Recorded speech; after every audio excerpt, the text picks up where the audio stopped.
제가 이제 발제할 이제 파트는 함께하는 영성 두 번째 시간입니다. 제가 맡은 부분은 아벨라이 테레사의 영성에 대해 한 것입니다. 디바인 영성 연구소 주관으로 제가 스터디를 하고 있는데요. 책으로 참고한 것은 이제 하나님을 향한 영혼의 여정이라는 책이고요. 이제 한국 기독교 영성학회에서 진 이 책의 3부에 있는 3부 5장에 있는 섹션입니다. 제목은 아빌라이 테레사의 영성 이해라는 타이틀이고요. 박세훈 교수님, 장신대 외래 교수라고 적혀 있고 이제 기독교 영성학을 전공하신 박세훈 교수님의 글을 제가 소화하여 발제문을 작성하였습니다. 서론을 읽어보도록 하겠습니다. 자기 변화적 경험 그리고 아빌라이 테레사의 경험이라고 쓰여 있습니다. 타이틀은 제가 붙였는데 신앙의 선배들은 자신이 속한 상황에서 살아있는 신앙의 경험을 남겨서 후대 그리스도교인에게 전해주었다. 그들의 신앙과 삶의 기록에 대한 해석적 접근을 통해서 이제 현대 그리스도인들은 자기 변화적 경험에 이룰 수 있게 된다라고 이제 교수님은 언급했습니다. 그래서 제가 이제 살아있는 신앙의 경험 누구나 있을 텐데요. 그 살아있는 신앙의 경험을 그 후대 그리스도인에게 아니면 동시대에 살고 있는 사람들에게 또 주변 지인들에게 얼마든지 우리는 교회에 가서도 전해줄 수 있는데 아빌라이 테레사는 1500년대 사람이기 때문에 후대인 우리에게 기록으로 남겨져 있습니다. 그리스도인들은 자기 변화적 경험을 이룰 수 있게 된다라고 이 포인트를 좁혀서 교수님이 이렇게 논의를 진행하고 있습니다. 다음 패러그래프 보면 아빌라이 테레사 1515년에서 1582년까지 살았던 인물입니다. 아빌라이 테레사는 자신의 대표적인 저서인 영혼의 성 1577년 저작입니다. 이 책에서 하나님과의 연합을 향한 영적인 여정을 본인의 경험을 기반으로 자세히 기록해 주었습니다.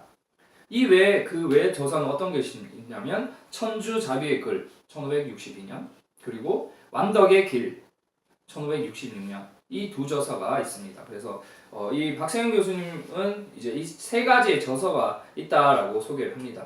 다음 문단에 보면 테레사에 대한 신학적 연구는 영적인 결혼으로 표현되는 사랑을 통한 연합의 중요성을 드러낸다. 그래서 영적인 결혼입니다. 영적 결혼. 이 부분을 가지고 계속 묘사합니다. 이것을 고려해 볼 때 한국의 많은 성도들은 사랑 안에서 절대적 실제와의 대면을 통한 자기 변화, 이 자기 변화를 경험하기보다는 오히려 배우고 획득한 신앙으로 자기 자신을 강화하는 방향으로 치우치기도 한다. 괄호 안에 나눌 거리는 제가 발제 마친 뒤에 나누도록 하겠습니다. 이 글에서는 영혼의 성이라는 책의 이 저서를 통한 하나님과의 연합을 향한 영적 여정을 영적 결혼의 관점에서 살펴볼 것입니다. 본문으로 들어가면 이제 첫 번째 아벨라이 테레사 생애가 있습니다. 아벨라이 테레사는 오타는 이제 양해 바랍니다. 아벨라이 테레사는 평생을 걸쳐 많은 이들의 환영을 받지 못하는 삶을 살았다. 환영받지 못하는 삶을 살았습니다. 그는 생전에 스페인 종교 재판소가 대적했던 세 가지 배경을 가졌습니다. 그래서 억압을 받았습니다. 이 세 가지는 뭐냐면 첫째, 여성들의 신비주의. 둘째, 여성들의 정신기도. 이제 교수님은 정신기도라고 했습니다. 이게 관상기도이지 않을까라고 가로에 쳤습니다. 제가. 셋째, 그리스도교로 개종한 유대인 출신. 이 세 가지가 그때 당시에 스페인 종교 재판소가 대적했던 이 배경인데 이 아벨라이 테레사는 세 가지 모두 가지고 있었습니다. 다음 문단을 보면 테레사는 그리스도교로 개종한 유대인 가정에서 태어났습니다. 12명이 태어났는데 그 중에서 6번째였습니다. 유대계 배경을 숨기기 위해서 다소 엄격한 신앙의 삶을 추구한 가정에서 살았습니다. 이 나이를 기준으로 볼 때 그는 13살 때 자신의 어머니를 잃게 되었습니다. 이 상실에 큰 아픔을 맞이하였고요. 그리고 16살 때 수녀가 되기를 소망했지만 큰 병에 걸렸습니다. 16살 때. 그리고 이 병에 걸려서 이제 회복하는 언니 집에 가서 회복하는데 언니의 가정을 보면서 결혼을 해서 여자가 그렇게 결혼 생활하는 게 행복하지 않다, 행복하게 보이지 않다라는 사실을 가지게 되었습니다. 그 후에 삼촌 집에서 이제 집을 옮겨 다니는 거죠. 삼촌 집에서 이제 수녀로 살아가는 삶에 대해서 이제 매력을 느낍니다.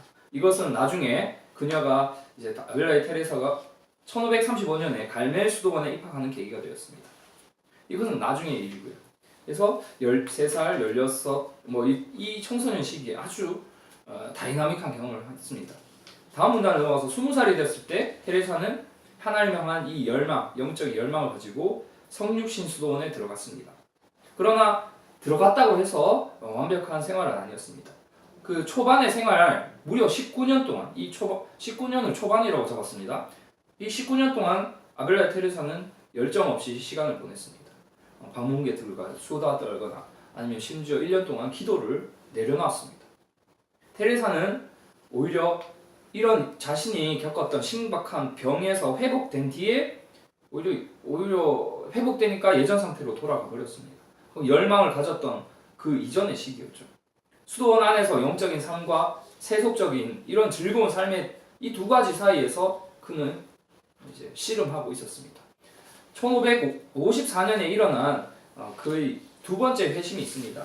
첫 번째 회심은 제가 봤을 때 수녀로 나는 가겠다라는 이 경험이지 않을까 생각한데요.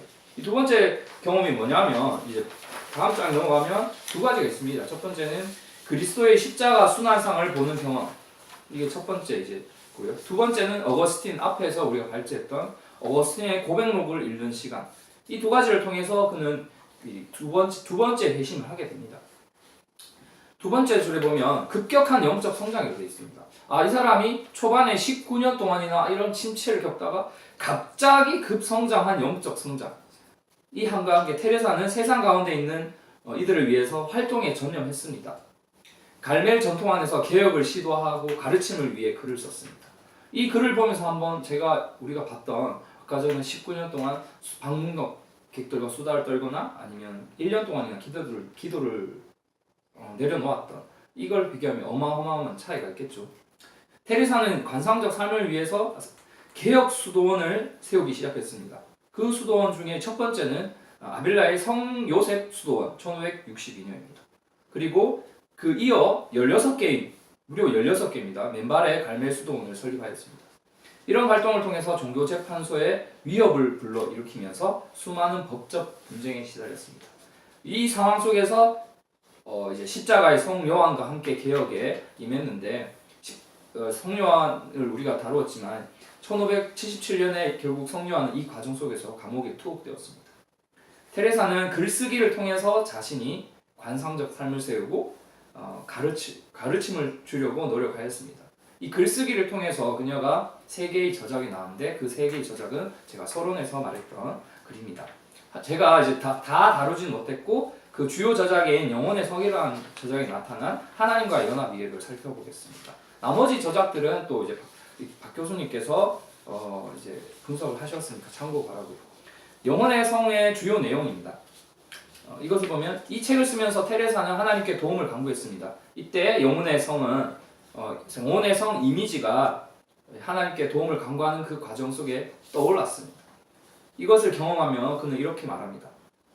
문득 한 가지가 떠올랐습니다. 어쩌면 그것은 이제부터 써나갈 것의 바탕일 수도 있겠습니다. 우리 영혼을 금강석이나 아니면 맑디 맑은 수정으로 이루어진 하나의 궁전으로 보는 것으로서 거기에는 마치 하늘에 자리가 많듯이 여러 궁실, 여러 방이 있다는 것입니다. 이렇게 말했습니다. 그녀가 박 교수님 말하기를 더불어 이 성은 매우 많은 방들로 이루어졌으며 구조적으로 겹겹이로 된 방들의 층이다 라고 이렇게 구성되었다라고 설명합니다. 그 형태가 마치 야자수 열매나 양파와 유사하다. 이제 까도 껍질이 이어지는 이제 성의 이미지를 볼 때 그 중심 가운데 영혼의 애인으로 거하고 계신 하나님이 있다라고 말합니다. 그분은 궁성의 중심에서 마치 태양처럼 성 안에 있는 모든 방에 빛을 비추어 주십니다. 그리고 많은 방들로 이루어져 있는 7가지의 층들이 있습니다. 이 층들을 통과해서 성의 중심으로 향하는 내적 여정을 보여줍니다. 이 다양한 이 상황에서 사랑으로 안내해주는 내용을 테레사는 이렇게 저술했습니다. 하나님과의 연합 이해라는 관점에서 영혼의 성을 살펴보면 성의 중심을 향해서 1궁방에서 7궁방까지 있습니다. 이 과정을 통과해 나가는 내적 움직임으로 묘사됩니다. 테레사는 그런 전통적인 그런 영적 성장의 단계인 정화, 조명, 일치라는 구조로 명확하게 표현하진 않았지만 연합에 대한 이해는 오히려 더 구별해서 심층적으로 다루었습니다. 그의 이제 여정의 후반기에 해당하는 물론 1, 2, 3, 4도 있지만 5, 6, 7 궁방이 있습니다. 이 궁방에서 나타나는 세 가지 다른 차원의 연합에 대해서 서술하며 첫 번째는 하나님과의 맞선 및 사랑에 빠짐, 이 첫 만남이죠. 두 번째는 영적인 약혼, 세 번째는 영적 결혼입니다. 다음 문장 넘어가면 5궁방에서 일어나는 하나님과의 연합은 5, 6, 7을 봤을 때 말입니다. 마치 맞선에서 이상형을 만났습니다. 첫눈에 그 상대방을 보고 사랑에 빠졌습니다. 이 불타는 사랑으로 인해서 이제 오로지 나는 사랑만을 위해서 살겠다라고 막 불나방처럼 이제 가는 이 단계입니다. 이 단계가 너무 불타오르기 때문에 심지어 이성과 기억이라는 두 가지 기능마저도 오히려 멈추고 사랑만을 위해서 달려드는 이 단계입니다. 결국 이때 오궁방에서의 사람은 이 자신은 하나님의 신부가 될 것이며 결혼을 위해서 모든 것을 한다라고 다짐하는 것입니다. 그래서 이제 그 비유를 했는데 아벨라의 테레사는 애벌레, 번데기, 나비라는 변화로 이런 오궁방에서의 장면을 묘사합니다. 육궁방을 보면 영적인 약혼 상태입니다. 영적인 약혼 상태에서는 하나님의 사랑과 주도적인 은혜로 인해서 다양한 신비 현상을 경험하게 됩니다. 첫 번째 오궁방에서는 신비가 없었죠. 이제 신비 현상들이 어떤 게 있냐면 눈으로 보는 환상이 있고요. 그리고 지식적으로 깨닫는 환상이 있습니다. 그리고 세 번째로는 탈혼 증상이 그 예들입니다. 탈혼이란 건 아마도 아벨라의 테레사가 그 결혼이라는 것에 대해서 이게 결혼이 그렇게 행복한 것으로 보이지 않는다라는 언니 집에서 살 때 그 경험이 있어서 결혼에 대해서 그렇게 오히려 이제 결혼에 대해서 벗어나는 그런 걸 말하지 아닌가요? 이 탈혼은 그 탈혼이 아니라 영혼의 제가 잘못 해석했습니다. 육체 이탈하는 그 탈혼인가요? 엑스타시. 제가 잘못 봤네요. 탈혼등의 경험을 통해서 하나님께서 영적 결혼을 이루고자 하는 굳은 의지를 결혼 안에 남겨주십니다. 그 과정에서 사랑의 연합 경험은 고통을 등반합니다. 이 신비적인 것을 경험하지만 이 육궁방에서 영혼의 깊은 밤을 통과하면서 육체적인 질병 아니면 타인들의 질타와 같은 고통에 이제 직면하게 됩니다. 근데 가장 큰 고통은 어떤 거냐면 하나님께서 자신을 버리고 멀리 떠나 버리신 것 같은 영적 고독과 메마름의 이 고통이 가장 크다고 아벨라의 테레사는 말합니다. 이 고통을 통해서 영혼은 하나님과의 결혼을 이루는데 방해가 될 만한 어떤 요소도 제거해가는 과정을 이 프로세스로서 6궁방이 등장합니다. 나머지 7궁방이 있습니다. 이 7궁방에서는 하나님과의 영적인 결혼을 이루고 그 결혼의 상태로 살아가는 연합을 말하고 있습니다. 이제 6에서는 약혼이었고요. 7궁방에서는 이제 결혼의 상태입니다. 이 영적 결혼의 상태에서 영혼은 삼위일체의 신비를 깨달아갑니다. 이 과정이 지성의 보임, 아까 지성의 깨달음이 있었는데요. 그것을 말합니다. 테레사는 신비적 여정의 절정이 뭐냐면 바로 이거다. 삼위일체의 신비다 라고 말하고 있습니다. 하나님께서 삼위일체의 사랑으로 자신의 중심 가운데 거하시는 이것을 깨닫는 이들은 하나님과 더 이상 분리가 안 된다. 하나다 라고 말하고 있습니다. 테레사는 자신의 영혼의 성을 보면 분리의 가능성이 남아있는 약혼 때는 일체가 되지 않는다는 거죠. 대조하면서 약혼은 두 자루의 촛불이 함께 있으면 한 불꽃을 이루지만 약혼은 이렇습니다. 근데 영적 결혼은 마치 하늘에서 내리는 비가 흐르는 강의 관계가 같아서 다시 분리될 수 없다라고 두 가지를 비교하고 있습니다. 영적 결혼의 연합 안에서 각 영혼은 하나님의 창조하시는 그리고 하나님의 구원하시는 그리고 새롭게 하시는 활동에 동참하게 됩니다. 그래서 결론을 보겠습니다. 요약을 하자면 아벨라의 테레사가 제시하는 영적 연합의 세 가지 특징이 있습니다. 첫 번째는 영혼의 중심 가운데 계신 하나님에 대한 지속적인 인식입니다. 그리고 두 번째 특징은 관상과 활동에 일치한다는 것입니다. 세 번째, 하나님의 사랑과 은혜로 가능해지는 영혼 능력들의 통합입니다. 이 세 가지 특징인데 이 영혼 능력들에는 의지, 이성, 기억이라는 것이 있습니다.